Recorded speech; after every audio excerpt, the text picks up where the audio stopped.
یمن کے ایک عہدیدار نے الزام عائد کیا ہے کہ رواں سال اگست کے اوائل سے اب تک ایرانی بحری جہاز ساویز مغربی ساحل کے علاقے میں 100 یمنی ماہی گیروں کو ہلاک اور زخمی کر چکا ہے۔ یمن کے ضلع خوخا میں ساحلی پولیس کے سربراہ فتحی معلم کے مطابق مذکورہ ایرانی جہاز کا نشانہ بن کر 40 یمنی ماہی گیر جاں باک اور 60 زخمی ہوئے۔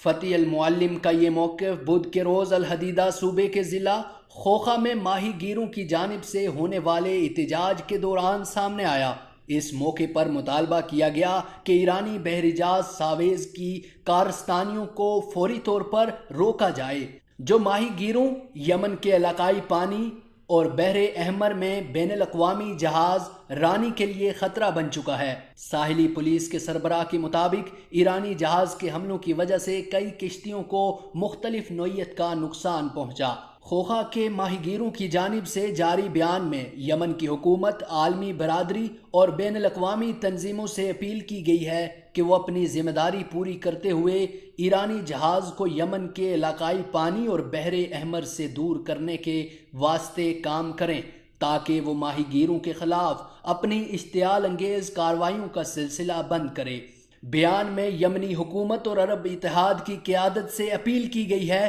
کہ یمنی ماہی گیروں کو تحفظ فراہم کیا جائے اور مذکورہ علاقے میں ایرانی بحری جہاز کی موجودگی کو ختم کرایا جائے، جو ماہی گیروں کی روزی کے واحد ذریعے کو تباہ کر رہا ہے۔ یمن حکومت کو سپورٹ کرنے والے عرب اتحاد کی فورسز کے سرکاری ترجمان ترکی المالکی پہلے ہی ایرانی عسکری بحری جہاز ساویز کی تصاویر منظر عام پر لا چکے ہیں۔ ساویز ایک تجارتی جہاز کے طور پر رجسٹرڈ ہے، جبکہ اس پر نصب جدید ترین آلات اور commander and control centre Houthi militia کے لیے عسکری مشن انجام دینے میں کام آ رہا ہے۔